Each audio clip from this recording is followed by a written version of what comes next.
j'espère que vous allez bien. Donc aujourd'hui, j'ai décidé de faire un live à l'improviste parce que en fait, il y a beaucoup de femmes qui me contactent ainsi que mes coachés qui ont affaire à beaucoup de relations toxiques. Elles ont affaire à beaucoup de relations toxiques, que ça soit en amitié, en amour et même au travail. Et donc, en fait, j'ai décidé de faire un live dessus parce que je me suis dit que c'est important parce que c'est vraiment un sujet qui me touche à cœur et c'est vraiment un sujet où on en parle mais sans vraiment en parler et rentrer dans les détails. Donc, je voulais vraiment vous faire un sorte de coaching qui sera vraiment quelque chose que vous pouvez vraiment garder, regarder. Et c'est vraiment très important que vous le fassiez parce que surtout si tu as la peur de l'abandon et que tu te demandes, tu te poses la question, mais pourquoi j'attire toujours ce type de relation, des relations toxiques, où je suis toujours laissée de côté, où je suis tout le temps, je me fais toujours passer pour la méchante, la personne à qui on ne comprend pas. Et à chaque fois, je me fais trahir en amitié, en amour et en amour parce que en fait j'ai du mal à dire non et que j'accepte l'inacceptable et finalement je me fais passer pour la méchante. Donc aujourd'hui on va parler des clés pour déterminer, les clés infaillibles pour déterminer si tu es dans une relation toxique. On va se concentrer essentiellement aujourd'hui sur l'amitié, mais ça va être appliqué partout, que ce soit en amour et au travail. C'est vraiment important que tu prends des notes, que tu regardes et tout ça, parce que c'est vraiment quelque chose que, franchement, qui me tient à cœur. Je vais pouvoir le republier toute la semaine et aussi je vais le mettre sur mon podcast parce que c'est vraiment quelque chose qui est déterminant si tu es dans la dépendance affective et que tu as peur de l'abandon car ça affecte toutes les sphères de ta vie et c'est vraiment ça que j'enseigne, c'est vraiment ça qui me tient à cœur parce que finalement on se rend compte que la dépendance affective est seulement prise au niveau amour mais même dans l'amour ou dans l'amitié et ça peut détruire des vies, ça peut vraiment te bloquer au niveau du travail, ça peut vraiment te bloquer en termes de reprendre confiance aux gens parce que tu as peur de l'amitié, ça peut soit tu vas trop donner, soit tu vas te braquer, tu seras plus honnête et tu auras peur de rencontrer des gens. Donc avant de commencer, moi je vais me présenter pour ceux qui ne me connaissent pas. Moi je suis Alicia, je suis coach maintien, j'accompagne les femmes à sortir de la dépendance affective, à avoir 10 fois plus de confiance en elles quand elles rentrent dans ce coaching pour enfin pouvoir dire non aux autres et se dire oui à soi dans tous les sphères de leur vie, c'est-à-dire dans leur domaine amour, relations et au travail, et ce qui va leur permettre d'attirer des relations saines qui va leur tirer de rencontrer des hommes qui sont par rapport à leurs valeurs, c'est-à-dire qui vont accepter leur hypersensibilité, leur empathie, ils vont comprendre quand la personne elle dit non, elles vont commencer à se comprendre parce qu'elles vont dire enfin les choses qu'elles n'osaient pas dire et donc les gens vont être attirés par elles et en même temps ça va améliorer les autres sphères de leur vie telles que si elles ont un business ou elles ont un travail au placé, elles vont commencer à attirer beaucoup plus d'argent parce que en fait elles sont enfin alignées à leurs valeurs. Donc ça, c'est vraiment important que tu comprennes ça. C'est vraiment important ce que je fais. Et donc aujourd'hui, je voulais vraiment parler des relations toxiques. C'est un sujet un peu à la mode, mais je trouve qu'on n'en parle pas assez au niveau de l'amitié. Et tout ce que je vais dire, ça va s'appliquer aussi sur l'amour. Donc c'est facilement transférable, mais généralement, quand tu es dépendance affective et que tu attires des relations toxiques au niveau amour, t'attires forcément des relations toxiques au niveau amitié et même au travail. C'est quelque chose qui émane de toi, c'est quelque chose qui est là, c'est parce qu'en fait, finalement, c'est parce que généralement, la dépendance affective est liée à la peur de l'abandon, à la blessure d'abandon. Comment je sais ça? C'est parce que moi aussi j'étais comme toi. Il y a quelques années, j'étais dépendance affective et j'avais peur d'être abandonnée. C'est vraiment une blessure qui est toujours là, mais parce qu'à chaque fois, les blessures, ça prend du temps à comprendre et à travailler dessus. C'est pour ça que pour moi, c'est un long travail. Ceux qui disent que oui, c'est pas normal que tu mets du temps à travailler ta blessure d'abandon. Non, c'est faux parce que chaque jour, tu apprends quelque chose sur toi et c'est ça la beauté du coaching, c'est ça la beauté d'évoluer en fait. Et c'est important de comprendre que moi, en fait, avant, quand j'étais chercheuse avant et maintenant, je suis coach. Et lors de cette transition-là, je comprenais pas pourquoi j'attirais toujours des relations toxiques dans ma vie. Je comprenais pas pourquoi à chaque fois, euh, je, j'étais là, j'avais la capacité de comprendre les gens, de me mettre à la place et j'ai découvert que j'étais hypersensible et empathe. Et en fait, j'ai découvert aussi que c'était un trauma lié à la blessure d'abandon. C'est-à-dire que je me suis rendu compte que j'étais quelqu'un qui été hypersensible émotionnel, c'est-à-dire que quand tu regardes des films, bah, tu pleures, quand tu... quelque chose de triste, tu pleures, et quand il n'y a pas que côté ça, c'est quand tu es heureuse 10 fois plus. Et quand tu es empathique, et ben, tu es sensible émotionnellement, bah, tu es capable de te mettre à la place de l'autre et limite de vivre la même émotion que l'autre. Et ça, c'est quelque chose que les manipulateurs, les gens qui se vampirisent détectent ça parce qu'ils aiment bien ça, ils aiment les gens empathiques. Et donc, si tu es empathique, hypersensible, tu as beaucoup plus de chances, surtout si tu ne connais pas qu'est-ce que c'est l'hypersensibilité et comment bah, le transformer en force parce que l'hypersensibilité est vue comme une faiblesse alors que pour moi c'est complètement faux, eh ben, tu vas attirer ce genre de personnes parce que ça nourrit ta blessure d'abandon, parce que le fait d'être empathique, le fait d'être hypersensible, enfin surtout être empathique, c'est une trauma-réponse de la blessure d'abandon. C'est-à-dire que on t'a appris quand tu étais enfant, eh ben, que avant de prendre soin de toi, il faut que tu le mérites. Il faut que tu sois en mode, bah, il faut absolument que je montre que je sois adorable, que je sois gentille pour que euh, mes parents ou la personne d'autorité qui s'occupe de toi s'occupe de toi. Et c'est pas uniquement un abandon, genre, parce que les gens ils pensent que c'est juste un abandon physique. Oui, ça peut être le fait que tes parents t'ont abandonné, un divorce, mais ça peut être aussi des micro-abandons où toi tu as pris ça personnellement. Et ce qui fait que, bah, à chaque fois, quand tu rentres dans une relation, que ce soit amicale ou amitié, tu vas toujours faire plaisir. Et on appelle ça être people pleasing. C'est-à-dire, c'est vraiment lié à la peur d'abandon. C'est-à-dire que bah, pour que la personne m'aime, il faut absolument que j'apporte quelque chose pour qu'elle voit que je suis digne d'être aimée. Et ça, c'est quelque chose qui est très important parce que ça crée vraiment des croyances très très importantes et qui mêlent ça avec la peur de l'abandon. Donc aujourd'hui, on va vraiment casser des croyances. Donc je vais peut-être pas me faire des amis, les gens vont peut-être pas être d'accord, mais c'est pas grave. Le but n'est pas de me faire des amis, le but est vraiment que je te déclenche un déclic pour que tu puisses vraiment comprendre pourquoi tu attires ces personnes-là et pourquoi tu détectes ça en fait. Pourquoi en fait c'est pas toi qui es folle, c'est que ta blessure d'abandon qui est là, qui est activée et si tu continues comme ça, tu vas avoir des conséquences telles que ça va être dur de revenir après.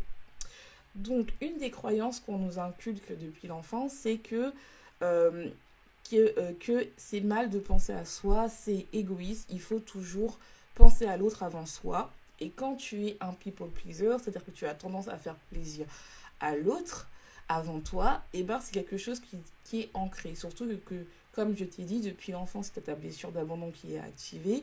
On t'a appris que tes besoins à toi euh, n'étaient pas importants.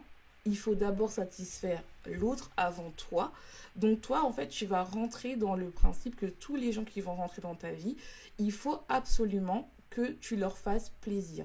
Il faut absolument que tu sois là à te dire, bah voilà, il faut que je fasse plaisir à l'autre personne pour, euh, pour qu'elle soit, pour qu'elle m'aime et qu'elle ne parte jamais car tu as peur d'abandon.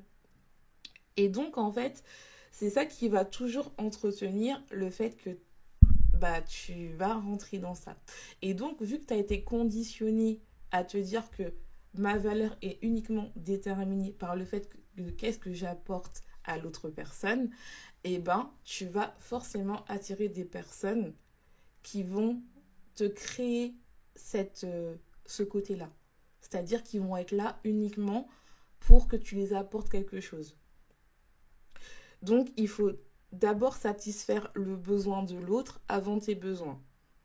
Je vais te donner un exemple pour être clair. Par exemple, tu as une amie et qui vient et que, par exemple, en fait, cette personne-là, elle est, elle a besoin de toi parce que, par exemple, je donne un exemple, elle a cassé avec son copain une rupture.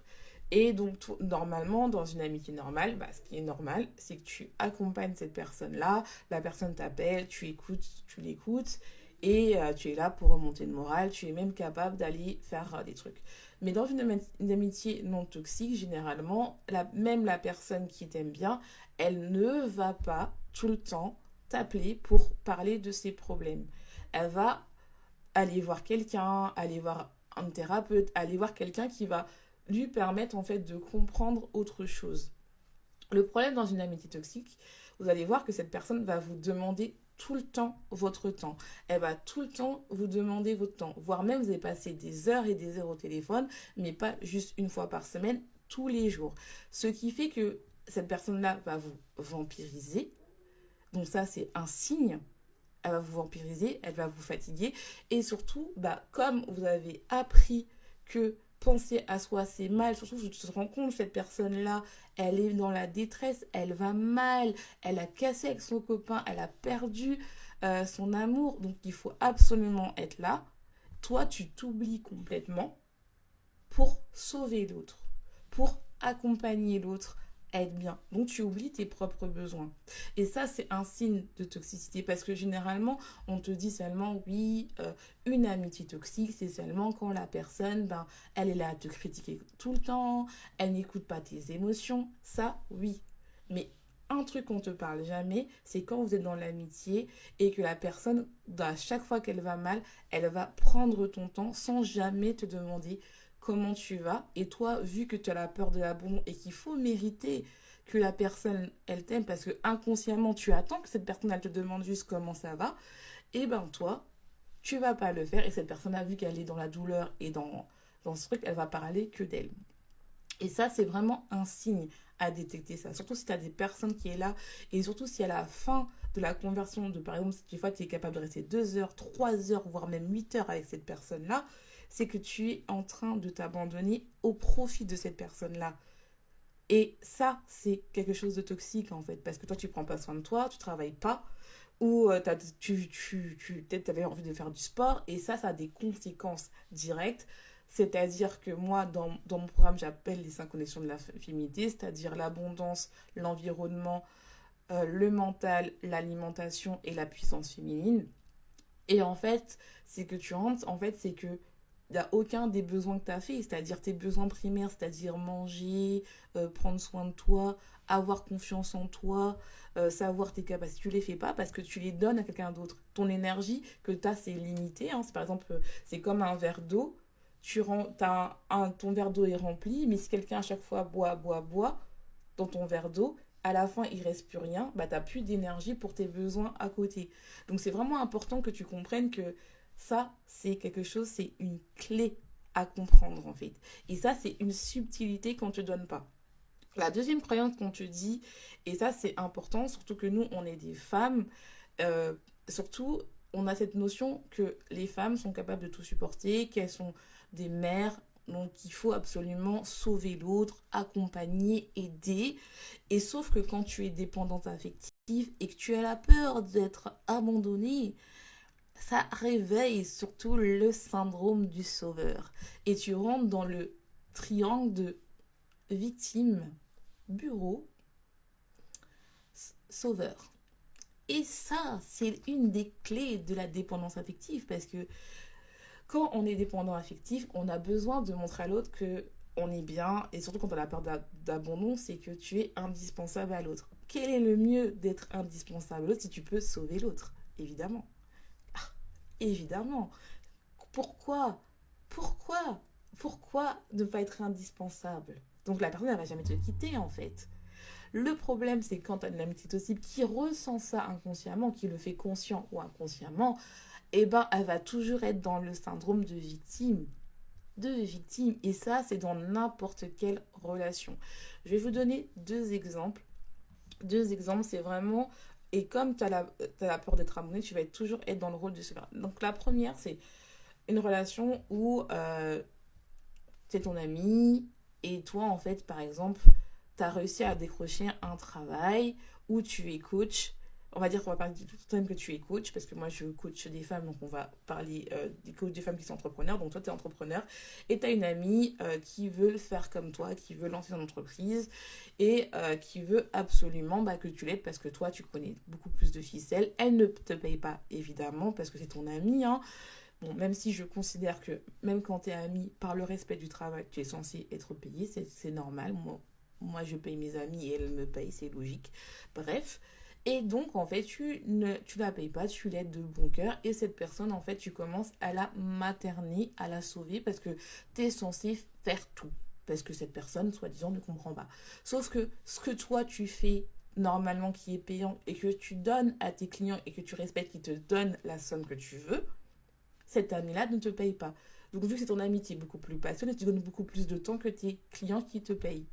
Donc au final, tu ne respectes ni toi, ni tes clients, mais tu veux la sauver, tu veux lui montrer quelque chose. Et donc, vu que tu veux pas qu'elle soit dans son... Par exemple, elle est dans des conditions de détresse, elle n'a pas d'argent, elle a rien, peut-être qu'elle a des problèmes au niveau de son couple, et bah tu l'aides. Et tu donnes tout. Le problème, c'est que tu n'as aucune reconnaissance après. Et donc, ce que tu fais, tu donnes, tu donnes, tu donnes. Donc, la personne ne prend pas sa responsabilité, elle ne paye pas de coach ou elle ne te paye pas pour ce que toi, tu as appris que tu as payé. Et donc, tu es le sauveur. Et le problème, c'est que ça, c'est une relation toxique parce que tu es toujours en mode de sauver l'autre parce que tu as peur d'être toxique. Tu ne penses pas à tes propres besoins. Donc, c'est-à-dire au niveau, nos besoins primaires en tant qu'humain, c'est le fait, c'est l'argent, la sécurité, l'amour, c'est-à-dire le social, et, euh, et le fait aussi d'avoir une bonne santé.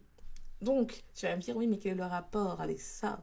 Je vais te dire quel est le rapport. Le rapport, le premier, c'est que, ben, euh, vu que tu donnes tout ton temps, tu prends pas le temps de prendre soin de toi, d'aller au sport, de faire des meal prep. Eh oui, ça, on ne pense pas à ça. Donc, tu n'as pas d'énergie. Tu as très peu d'énergie, tu prends tout ton temps pour elle, tu as très peu d'énergie pour tes clientes. Parce qu'elle, elle prend ton énergie. Des fois, vous pouvez travailler des heures et des heures. Et donc, toi aussi, ça t'enlève au fait de l'argent pour toi. Parce que si tu as moins de temps pour tes clients donc, ou pour tes futurs clients, ça t'enlève aussi de l'argent. Et donc, en fait, tu ne prends pas soin de tes besoins juste pour cela parce que tu as peur d'être abandonné, en fait. Ça aussi, c'est un signe. Et ça, on n'en parle pas. Et ça, c'est sûr, je ne l'ai pas vu en tout cas, peut-être que je me trompe. C'est un signe d'une relation toxique située dans le syndrome du sauveur ou de l'infirmière, peu importe. On parlera des infirmières quand ce sera spécifiquement pour les relations d'amour, mais là, je te le dis. Je te le dis, je te le dis. Et ça, je te l'ai dit, je l'ai vécu. J'ai des clients que je les ai fait sortir ça maintenant. Elles vont bien, elles ont des relations saines. Mais ça, qui ne l'a pas fait? Quand tu sais que tu es hypersensible, empathe et que tu as la blessure d'abandon, tu es dépendante affective, quel est le mieux que d'être bonjour, que d'être dans une relation de toxicité en fait et d'être le syndrome du sauveur parce que c'est ça qui est bien, le fait d'être sauveur, tu es indispensable, donc tu es dans ta relation toxique et donc en fait tu ne pars jamais quoi. Bonjour, comment tu vas Asa? Et donc si tu sais pas, je parle des relations toxiques en amitié, en amour et donc si tu as des questions, n'hésite pas. Parce que c'est important. Et là, j'ai vu les deux premières détections qu'on ne parle pas pour détecter des relations toxiques. La première, c'est de penser que penser à soi, c'est égoïste. Donc, ça nourrit la peur d'abandon. Bonjour. Et donc, vu que ça nourrit la peur d'abandon, et le fait de penser à toi, vu qu'on a été élevé que penser à soi, c'est mal. Donc, comme tu as la peur d'abandon, tu vas tout donner à l'autre, tu vas tout donner, trop donner de temps et tu vas t'oublier et c'est un signe que tu es dans une relation toxique.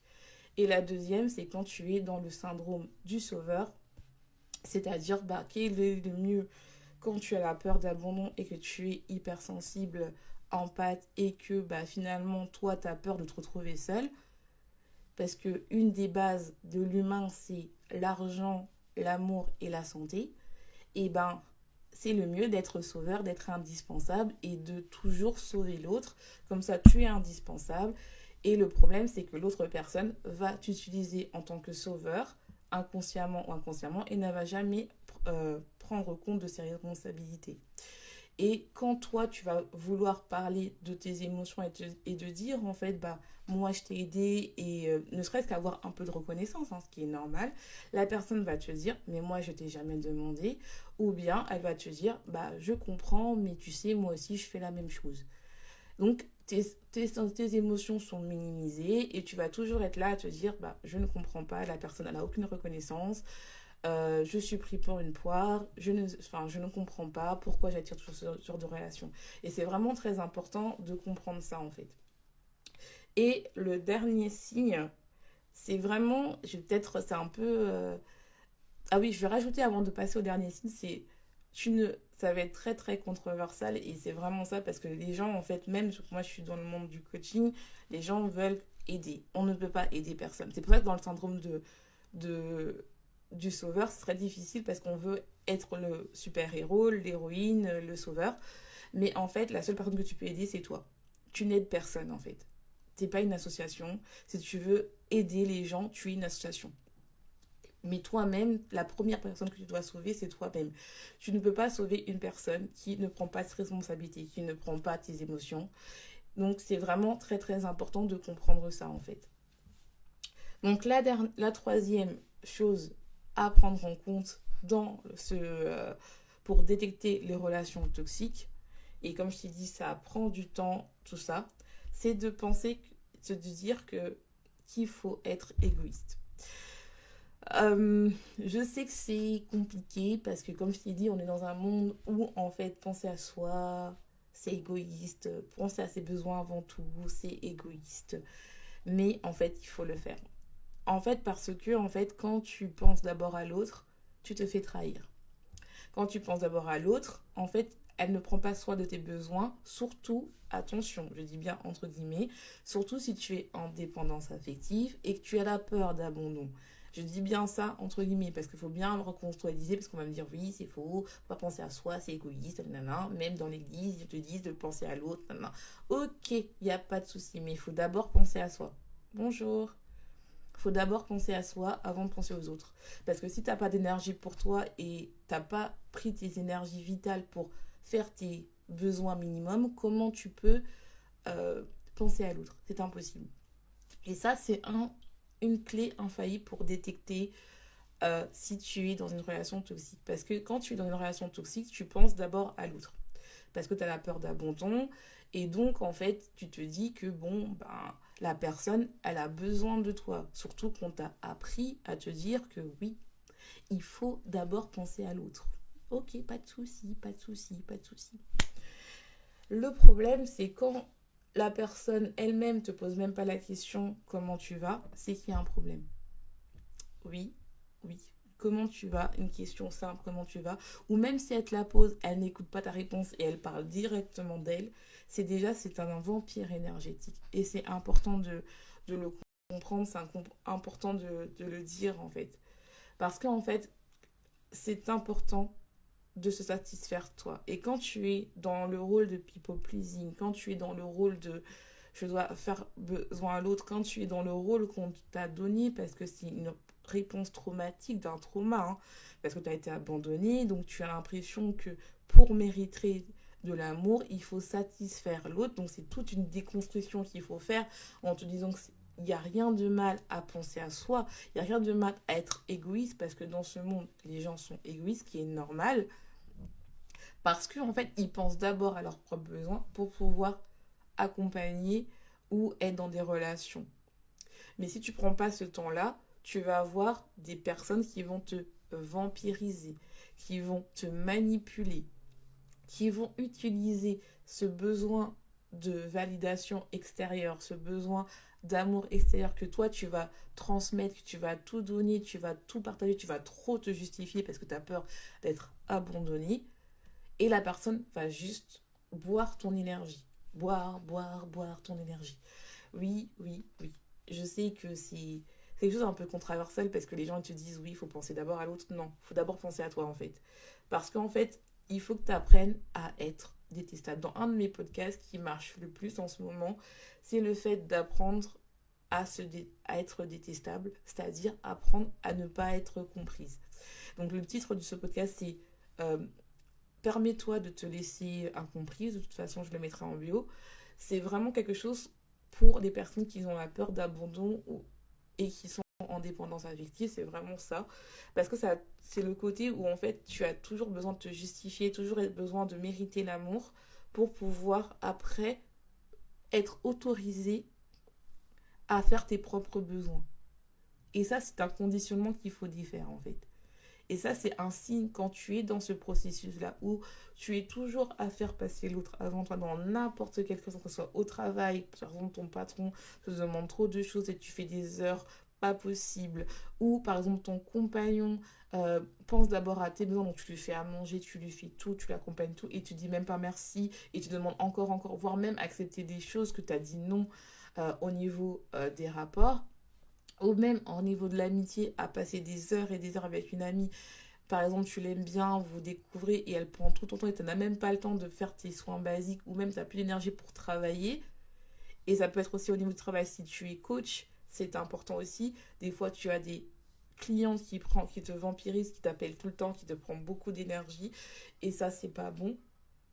Il faut mettre des limites, il faut dire stop et se dire est-ce que aujourd'hui j'ai satisfait mes besoins. Et c'est ça qui te permet de sortir de la dépendance affective quand tu commences à t'écouter, quand tu commences à te dire, ça y est, si dans toutes tes relations, tu te dis, mais cette personne, elle m'a pris pour une poire, je n'ai même pas le temps de faire des trucs. Et si après un long moment de relation, tu sors et tu commences à te dire, mais en fait, cette relation-là, elle n'est pas 50-50. Cette relation-là n'est pas un échange, c'est beaucoup moins qu'à trop donner, qu'à trop justifier et qu'à donner trop longtemps comparé à l'autre. C'est que tu es dans une relation toxique. Et ça, c'est important parce que il faut absolument que tu te priorises. Il faut absolument que quand tu es dans une relation, la personne, tu sois dans ta propre vérité. C'est-à-dire que tu sois toi-même.